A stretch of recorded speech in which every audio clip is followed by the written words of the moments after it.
Colossenses capítulo 2, versículos de 1 a 12, diz-nos assim a palavra de Deus: quero que vocês saibam quanto estou lutando por vocês, pelos que estão em Laodiceia e por todos os que ainda não me conhecem pessoalmente. Esforço-me para que eles sejam fortalecidos em seu coração, estejam unidos em amor e alcancem toda a riqueza do pleno entendimento, a fim de conhecerem plenamente o mistério de Deus, a saber, Cristo. Nele estão escondidos todos os tesouros da sabedoria e do conhecimento. Eu digo isso para que ninguém os engane com argumentos que só parecem convincentes. Porque embora esteja fisicamente longe de vocês, em espírito estou presente e me alegro em ver como estão vivendo em ordem e como está firme a fé que vocês têm em Cristo. Portanto, assim como vocês receberam Cristo Jesus, o Senhor, continuem a viver nele, enraizados e edificados nele, firmados na fé como foram ensinados, transbordando de gratidão. Tenham cuidado para que ninguém os escravize a filosofias vãs e enganosas, que se fundamentam nas tradições humanas e nos princípios elementares deste mundo e não em Cristo. Pois em Cristo habita corporalmente toda a plenitude da divindade. E por estarem nele, que é o cabeça de todo poder e autoridade, vocês receberam a plenitude. Nele também vocês foram circuncidados, não com uma circuncisão feita por mãos humanas, mas com a circuncisão feita por Cristo, que é o despojar do corpo da carne. Isso aconteceu quando vocês foram sepultados com ele no batismo e com ele foram ressuscitados, mediante a fé no poder de Deus que o ressuscitou dentre os mortos. Que Deus aplique a sua palavra aos nossos corações. Nós estamos fazendo essa leitura e respondendo uma pergunta desde o começo. Começamos na segunda, continuamos na terça e hoje vamos continuar mais um pouquinho, respondendo essa pergunta: quem é Jesus? O Cristo, o nosso Senhor. Quem é Ele? A Bíblia, especialmente, a Bíblia toda, mas especialmente o Novo Testamento, responde essa pergunta. Praticamente na Bíblia toda. Mas, Colossenses, na carta do apóstolo Paulo aos Colossenses, Paulo responde essa pergunta muito mais vezes e de muito mais formas, bem frequente, muito próxima uma da outra. Irmãos, à medida que a gente vai entendendo a grandeza do nosso Senhor Jesus Cristo e o nosso relacionamento com Ele, irmãos, isso vai fortalecendo a nossa fé. Para mim é assim. Eu espero que seja assim para os meus irmãos. Que Deus use essa palavra para fortalecer a sua fé. Que você se firme em Cristo. Como diz Hebreus 12:2, que você olhe para Jesus, autor e consumador da sua fé. Eu acho que nesse tempo de pandemia não tem coisa melhor para nós do que firmar a nossa visão em Cristo. Se você ficar olhando para a televisão demais ou para as redes sociais demais, você vai ficar desanimado. Pode ficar até com medo, aterrorizado, depressivo. Até gente que era para falar uma palavra de fé e de esperança fica falando bobagem aí em nome do Evangelho. Eu não me contive. Eu tive que fazer um vídeo aí, os irmãos receberam, quem me segue aí nas redes sociais, viu o vídeo que eu fiz e pus lá no canal da igreja. Um pastor, numa profecia infeliz, dizendo que dia 30 ia ter uma mortandade no mundo todo, que os 4 cantos do mundo ia se abalar, a casa ia cair, gente ia cair no meio da rua morrendo, ia ter acidente de todo jeito. Na madrugada do dia 30 de março, passou 30 de março, não teve foi nada do que ele profetizou. E eu coloquei o vídeo dizendo: meu irmão, se arrependa. Eu fiz um vídeo antes dizendo que se aquela profecia não se cumprisse, a Bíblia diz que ele estaria sendo classificado como um falso profeta. E depois que passou, a profecia não se cumpriu, eu coloquei outro vídeo lá no canal dizendo: meu irmão, se arrependa. No final do vídeo lá, não sei se o pessoal assistiu todo, porque é 20 minutos de vídeo, eu digo: se arrependa, peça perdão. Qualquer um pode cometer um pecado e falar impensadamente, mas você agora mostre a sua fé em Cristo, sua fidelidade a Cristo, se arrependendo do seu pecado e pedindo perdão. Faça um vídeo pedindo perdão. Eu penso que ele nem recebeu aquele vídeo meu, que eu nem conheço ele. Mas eu pedi a Deus, Senhor, faça esse vídeo chegar naquele pastor. Porque é um homem pregador, eu espero que seja um pregador do Evangelho, eu não o conheço. Mas diz que é pastor de uma grande igreja lá em São Paulo. Espero que ele caia em si e se arrependa. Né? Então, voltando aqui, eu estou citando esse exemplo para dizer que aqueles que deveriam chamar as pessoas para olhar para Cristo ficam com essas coisas e espalhando terror com as pessoas. Diversos irmãos entraram em contato comigo: pastor, será que isso vai acontecer mesmo? Eu digo: meu irmão, não caia numa cilada maligna dessa não, firme sua fé em Cristo. E foi tanta gente falando daquele assunto que eu me senti na obrigação de mandar uma mensagem assim para as pessoas, para olhar para Cristo. Irmão, nós temos que olhar para Jesus, para a palavra de Deus. E aí de novo eu dou um conselho: não fique olhando demais essas notícias em jornal, não fique olhando demais rede social sem olhar para a palavra, para a Bíblia, para Jesus Cristo. Porque senão você corre o risco de ficar desesperado. Eu quase todo dia eu ligo para minha mãe, para o meu pai, e uma das coisas que eu digo muito para minha mãe mesmo, ela mesmo diz, ela disse: eu estou evitando ficar olhando notícia. Eu digo: faça isso, mãe, não fica olhando para essa notícia besta não. Até porque tem muita notícia falsa, só com o objetivo de aterrorizar mesmo as pessoas. Então, meus irmãos, voltando aqui, de novo, olhe para Jesus. Eu fico animado, quando eu fico lendo esses textos bíblicos, eu fico animado, eu fico empolgado, eu fico orando, eu fico agradecendo a Deus pelo que Ele está fazendo no mundo, meus irmãos. E eu desejo, quando eu compartilho essa palavra com meus irmãos, é no desejo de que você também seja fortalecido em Cristo e fique animado igual eu, fique cheio de fé, tenha motivo para louvar a Deus, para cantar. É isso que a igreja precisa fazer, é orar, interceder pelas pessoas, é pregar o Evangelho. A Bíblia diz que o Evangelho é o poder de Deus para a salvação de todo aquele que crê. Nós temos o poder na nossa mão, então vamos pregar o Evangelho. Olha, respondendo a pergunta aqui de novo: quem é Jesus? No versículo 2. No versículo 2, Jesus é o mistério de Deus, revelado a nós.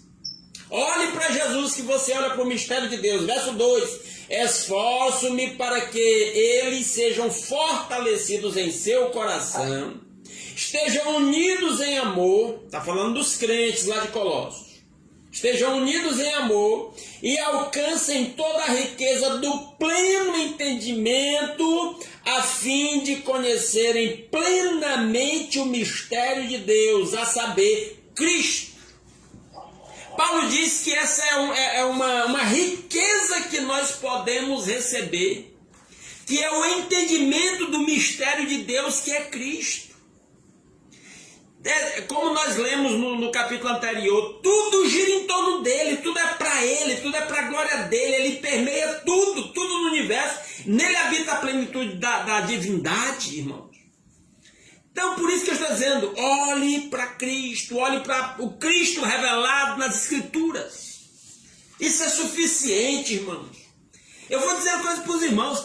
A Rosinha disse, querendo, meio no começo, quando ela estava com esses sintomas aí, querendo, não chegue perto de mim, não. Que não chegue perto de você, minha filha. É claro, nós estamos juntos, irmãos. Eu vou dizer uma coisa para vocês, eu não tenho medo de morrer. Não tenho medo de morrer. Eu digo que nem o apóstolo Paulo, para mim o viver é Cristo e o morrer é lucro. Não tenho medo de morrer de jeito nenhum. Se eu pegar esse negócio de Covid, se eu for para a UTI, se Jesus me levar pela Covid, bendita a Covid que me jogou no braço de Jesus. É assim que eu penso, irmãos. Tenho medo de morrer de jeito nenhum. Então, por quê? Porque minha fé está firmada em Cristo. O máximo que a Covid pode fazer comigo é me jogar nos braços de Cristo definitivamente. E enquanto eu viver aqui é para proclamar Cristo, é para estudar a Escritura e para compartilhar a palavra. É só isso que eu quero pro resto da minha vida. Eu estou falando aqui por meus irmãos da Redenção e quem está me acompanhando aqui pelo Facebook, outros irmãos de outras igrejas. A minha vida é para servir a Cristo. O que eu quero, eu disse que a minha vida é o propósito de Esdras, lá em Esdras 7:10. Aquele mesmo propósito de Esdras é o meu propósito. Qual é o propósito de Esdras? Ele diz: Esdras preparou o seu coração para estudar a lei do Senhor, para praticar a lei do Senhor e para ensinar a lei do Senhor. O meu propósito no resto da minha vida, se eu tiver vida longa, sei lá, já passei dos 50, no resto eu acho que já vivi mais da metade do que bem mais da metade do que eu vou viver. Pode ser que eu morra, sei lá, em breve. Mas o tempo que eu viver, o que eu quero da minha vida, 3 coisas. É estudar a Bíblia, viver o que a Bíblia diz e pregar o que a Bíblia diz. Eu prego todo dia, de manhã. Agora eu estou pregando de manhã e de noite. De manhã tem aquele vídeo que está lá no YouTube. De noite estou aqui com os irmãos. E além de toda hora estar no WhatsApp, orando por um e por outro, levando a mensagem de fé para um e para outro, ligando para um irmão e para outro o tempo todo. É isso que eu quero viver, é só isso. E na hora que Jesus quiser me chamar, meu irmão, eu estou pronto demais. Não é porque eu sou melhor do que ninguém. Eu posso dizer que nem o apóstolo Paulo. Jesus morreu para salvar os pecadores, do qual eu sou o principal. Graças a Deus por nosso Senhor Jesus Cristo, que pelo seu amor me alcançou e me perdoou e me deu esperança e vida eterna. Irmãos, eu digo isso e eu quero que você receba isso e creia nisso e se firme em Cristo. Porque o que a Bíblia revela de Cristo é maravilhoso demais. A Rosinha está me olhando aqui dizendo que eu estou muito empolgado, né, Rosinha? Mas eu sou assim mesmo, quando eu começo a ficar empolgado com a palavra, aí o negócio pega. Mas vamos lá. Olha o verso 3. No verso 2, Jesus é o mistério de Deus, que nos dá a riqueza do conhecimento. No verso 3, é nele, Jesus, quem é Jesus? É nele que estão escondidos todos os tesouros da sabedoria e do conhecimento. Olha o verso 3. Nele estão escondidos todos os tesouros da sabedoria e do conhecimento. O conhecimento intelectual é bom. Eu desejo que o Neuber se forme no curso que está fazendo. Meu filho está fazendo mestrado em filosofia lá em São Paulo. Diz que vai fazer doutorado, se Deus quiser, entra no doutorado ainda esse ano. Eu valorizo o conhecimento intelectual. Mas eu volto a dizer... E aqui as Escrituras estão me dizendo, é em Cristo que nós temos o verdadeiro conhecimento e a verdadeira sabedoria. É o principal conhecimento e sabedoria que nós precisamos para a vida, está em Cristo. Por isso que eu estou dizendo, olhe para Cristo. É Jesus, é Ele que nós precisamos. O que mais? Versículo 5. Nele, em Jesus, quem é Jesus? É nele que os cristãos firmam a sua fé. É nele que os servos de Deus firmam a sua fé. Verso 5. Ele diz assim: porque embora esteja fisicamente longe de vocês, Paulo estava numa cidade escrevendo para os colossenses que estavam no outro. Embora eu esteja fisicamente longe de vocês, em espírito estou presente e me alegro em ver como estão vivendo em ordem e como está firme a fé que vocês têm em Cristo. Eu disse que, agora eu disse uma coisa, eu disse que eu quero viver o resto da minha vida estudando a palavra de Deus, vivendo a palavra de Deus e pregando a palavra de Deus. E eu quero viver, escuta de novo o povo da redenção, eu quero viver o resto da vida pastoreando essa igreja. Eu já disse que quando eu morrer eu quero ser velado lá, agora o Covid não está tendo mais nem velório, mas se tiver, eu quero ser velado lá perto daquele púlpito lá na frente. Certo? Então, é só isso que eu quero viver na vida, irmãos. Entendeu? E, voltando aqui, ele diz, quem é Cristo, no versículo 5, é aquele em quem nós firmamos a nossa fé. O apóstolo Paulo está feliz porque os crentes de Colossos estão com a sua fé firme em Cristo. Verso 6, quem é Jesus? Tem 2 respostas no verso 6. Ele é aquele que os cristãos receberam. Para ser um cristão é preciso receber a Cristo. Olha o verso 6. Ele diz, portanto, assim como vocês receberam Cristo Jesus, o Senhor, continue a viver nele. Então, no verso 6 tem 2 respostas. Quem é Jesus? É aquele que os cristãos recebem e é nele que os cristãos vivem. Nossa vida de um cristão gira em torno da pessoa de Cristo. Um cristão fala de Cristo, um cristão olha para Cristo, um cristão crê em Cristo. Eu sempre digo uma frase, não sei se alguém já sabe essa frase de cor, e o pessoal da Redenção que ouve com muita frequência dizer essa frase. O que é um cristão? Um cristão é alguém que crê que Jesus Cristo é aquilo que a Bíblia diz que Ele é. E eu creio que Jesus é isso que a Bíblia diz dele aqui que nós estamos lendo. Um cristão é isso. Qualquer pessoa que tenha outra fé de outra forma, que não seja focada em Cristo, não pode dizer que é um verdadeiro cristão. Versículo 7, tem 3 respostas. Quem é Jesus no versículo 7? Primeiro, é nele que os cristãos estão enraizados. Ele é aquele em quem nós enraizamos a nossa fé. Nós somos, aí, nesse caso, nós somos comparados a uma árvore que as raízes estão plantadas em Cristo. No verso 7. Ele diz assim: tenham cuidado para que ninguém os escravize a filosofias vãs. Opa, eu estou lendo o 8, é o verso 7. Enraizados nele. Pronto. Comparado a uma árvore e a raiz está fincada em Cristo. O sucesso de uma árvore, o bem-estar de uma planta depende do lugar onde ela está plantada. E um cristão, para ser viçoso, florescente e frutífero, tem que estar plantado, enraizado em Cristo. É em Cristo. Não tem que estar enraizado em mais ninguém, quem quer que seja. É em Cristo. Só em Cristo. É dele que nós precisamos. Segunda coisa que diz ainda no verso 7, é que nele, quem é Cristo? Ele é naquele em quem nós estamos edificados.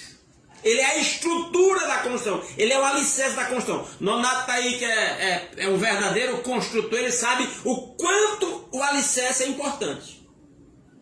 Se o alicerce for mal feito, for fraco, a possibilidade das paredes racharem até da casa cair é muito grande. Né? Da mesma forma é a fé. Se a fé do cristão estiver posta em outra coisa que não seja Cristo, está fadada a cair. Porque Cristo é o alicerce, a nossa vida é edificada nele. Então ele é aquele em quem nós edificamos a nossa fé. E eu aproveito aqui a história da edificação, porque a edificação na Bíblia não é uma obra completa não, isso é para ser edificado todo dia. À medida que nós estudamos as Escrituras diariamente e olhamos para Cristo, nós vamos edificando a nossa fé para que ela se torne mais, se torne maior e mais forte, mais firme. E tem mais um detalhe no verso 7.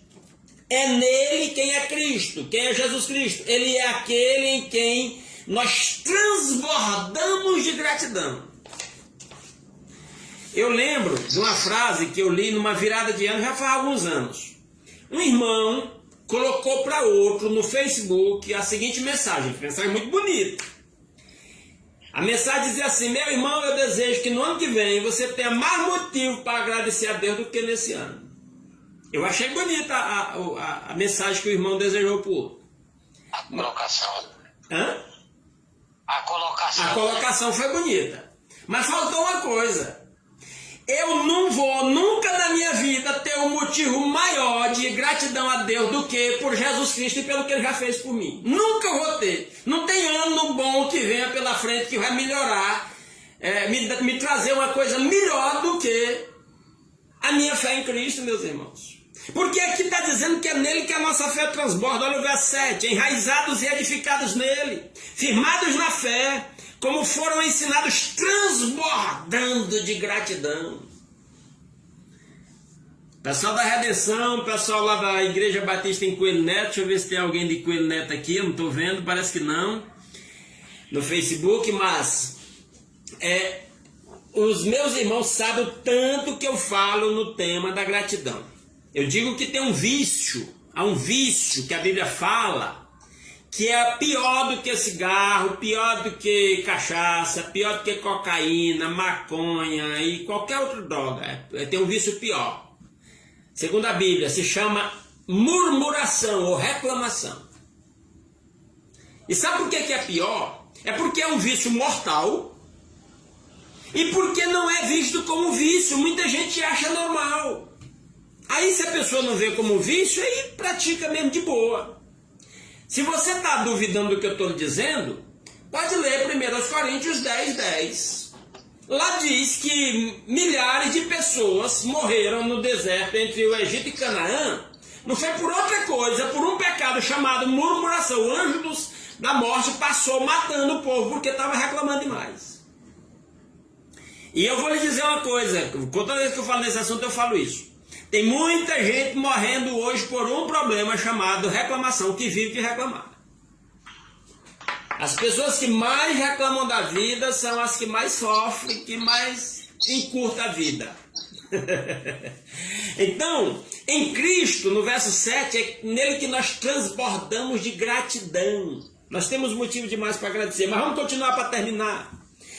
Quem é Jesus? Versículo 8, é nele que os cristãos se fundamentam. O verso 7 já disse, mas o 8 também diz, ó. Tenham cuidado para que ninguém os escravize a filosofias vãs e enganosas, que se fundamentam nas tradições humanas e nos princípios elementares deste mundo, e não em Cristo. Cuidado para você não se fundamentar em outra coisa que não seja Cristo. Vou dizer uma coisa para os irmãos. Graças a Deus essa onda está passando. Qual é a onda que eu estou falando? A onda do coach. O que tinha de coach aí com o negócio de autoajuda, incentivo, explorar as capacidades das pessoas, focada no ser humano, no potencial humano. Irmãos, isso é uma armadilha. O mundo está cheio dessas armadilhas. Paulo está falando aí no verso 8.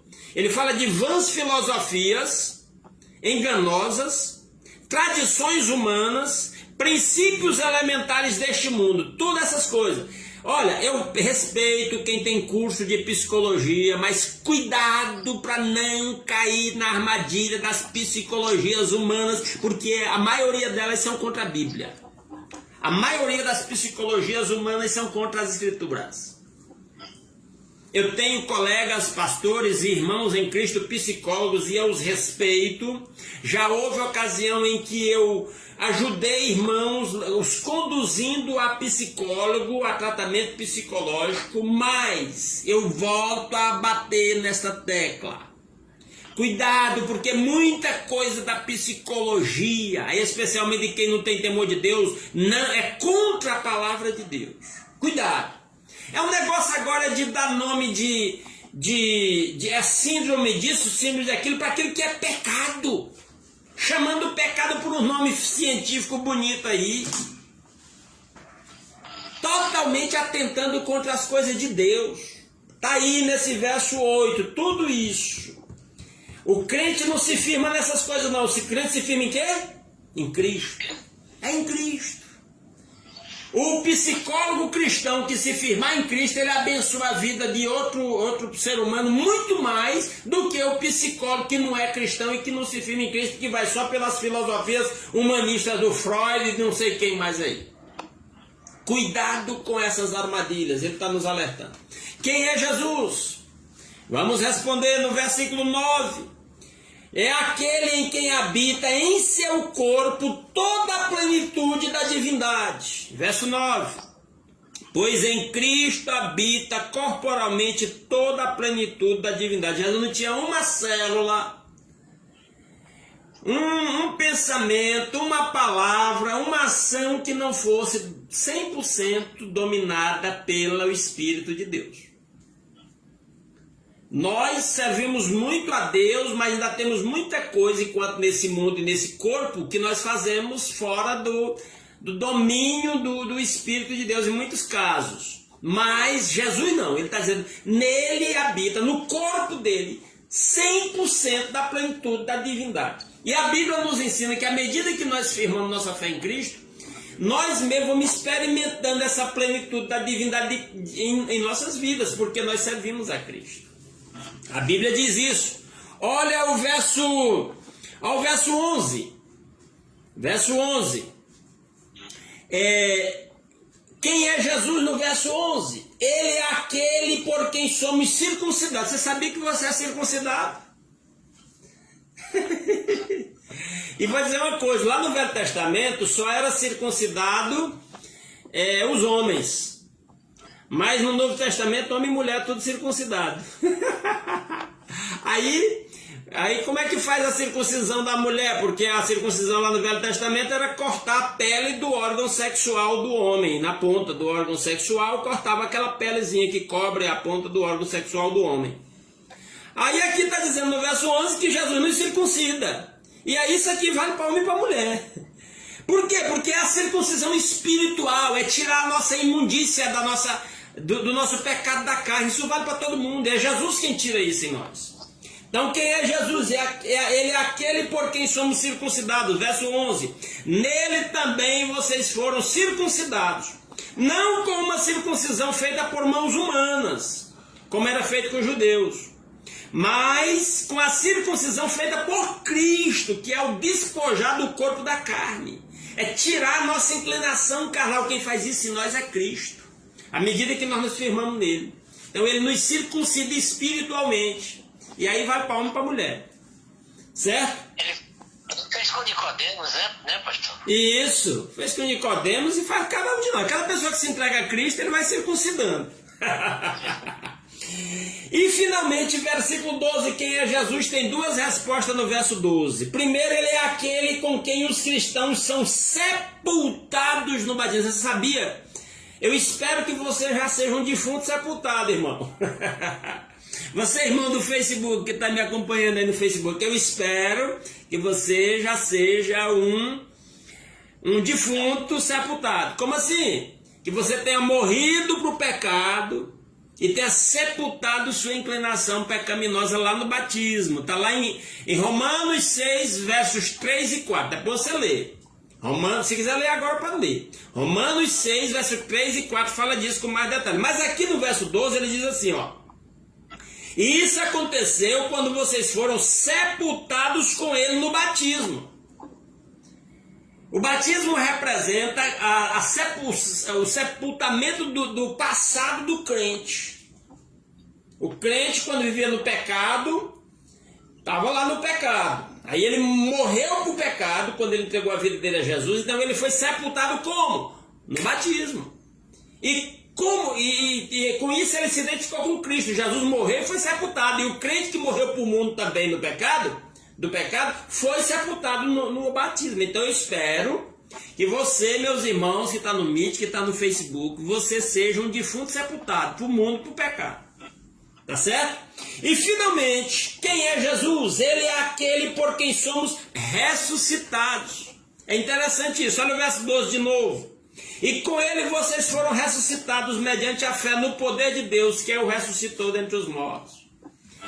Segundo a Bíblia, aos olhos de Deus, não é que você vai ser ressuscitado um dia, não. Tá? Vai também. Mas, aos olhos de Deus, você já foi. Deus olha para você e para mim, que crê em Cristo, que está com a fé colocada em Cristo, como alguém que já ressuscitou. Porque Jesus já ressuscitou. Aos olhos de Deus, você já é obra feita. Sabia disso? Está aí, verso 12. Ele nos ressuscitou. Eu gosto muito de Efésios 2,6. Eu vou até voltar aqui e vou ler Efésios 2,6 para terminar.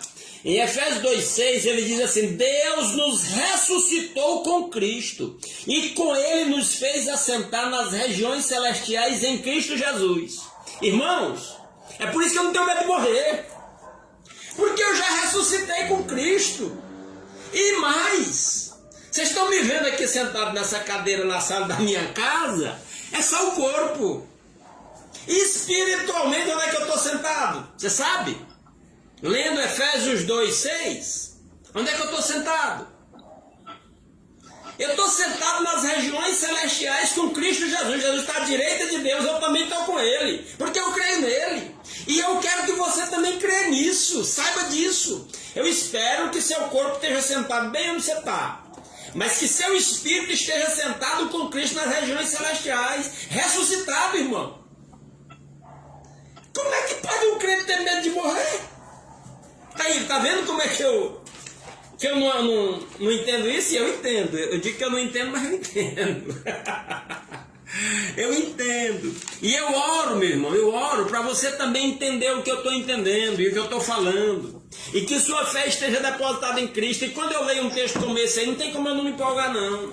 E a única coisa que eu que eu quero pro resto da minha vida, de novo, é pastorear a Igreja Redenção, é estudar a palavra de Deus, praticar o que a palavra de Deus diz e pregar a palavra de Deus, porque a palavra de Deus me empolga, irmãos, a palavra de Deus me enche de fé, a palavra de Deus me enche de alegria, de esperança.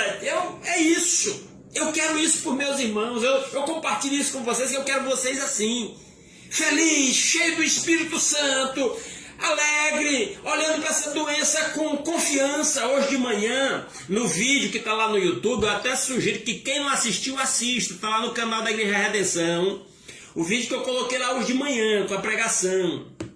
Eu termino o vídeo contando a história, eu termino a pregação contando um episódio que aconteceu ontem, uma irmã falando comigo, de que a pessoa que está mais otimista, cheia de fé e de alegria, ela vê se melhor essa doença. O que está mais com medo, a pessoa que está mais com medo, que está mais assombrada com as notícias que vê no jornal, elas têm a tendência de sofrer a doença mais grave. E a Bíblia fala disso, está lá em Provérbios, dizendo que o homem de espírito abatido, quem o levantará? Entendeu? Então, quando eu falo isso aqui, eu falo desejando que meus irmãos fiquem empolgados, cheios de fé, de alegria. Amém, povo de Deus?